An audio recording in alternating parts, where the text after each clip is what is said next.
नमस्कार. स्वागत आहे नवीन एका ब्लॉगमध्ये. गाडी वगैरे साफ केली आणि निघालो गाडी घेऊन. आज आपल्यासोबत ओम पण होता. आज आपल्याला जायचं होतं कोल्हापूरला. कोल्हापूरला जाण्याचं कारण की थोडंसं आपल्याला दुकानचं पण मटेरियल आणायचं होतं. त्यामुळे लागलो 4-5 वाजता आपण निघालो होतो. प्रवासाला सुरुवात केली. कारण म्हणलं थोडंसं लवकर जावं म्हणजे एक तर आराम पण होईल. वाटेतच रमजानभाईला फोन लावला होता. त्याने म्हणले सोलापूरहून माल आहे. पार्टीवाल्याचा वगैरे नंबर दिला.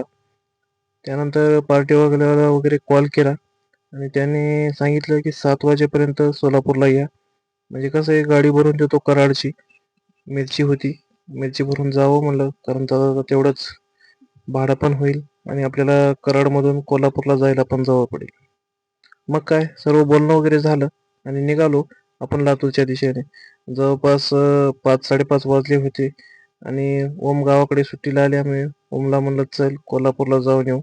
दोघं जण एकाला दोघं सोबती पण होतील आणि कोल्हापूर पण जाऊन येता येईल. त्यामुळे जवळपास आपल्याला आपण आलो 6-6:30 वाजता आशिवच्या टोल नाक्यावर.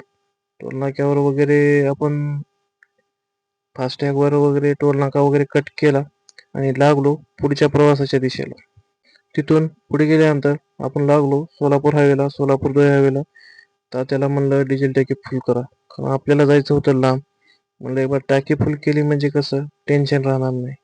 व्यापाऱ्याचे पण खूप फोन येत होते. 10-15 मिनिटं गेले.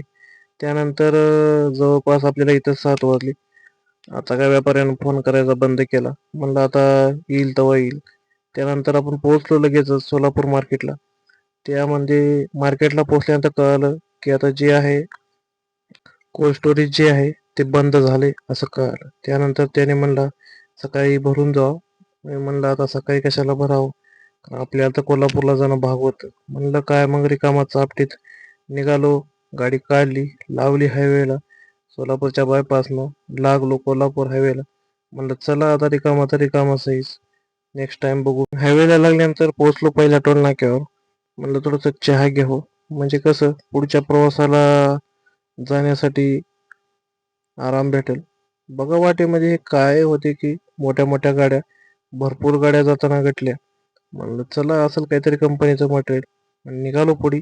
इथं थांबलो. हे आपलं रेग्युलरचं हॉटेल आहे. इथं भाऊ जेवण वगैरे एक नंबर दिलतं. जेवणावर ताव वगैरे मारला आणि इथेच आराम केला.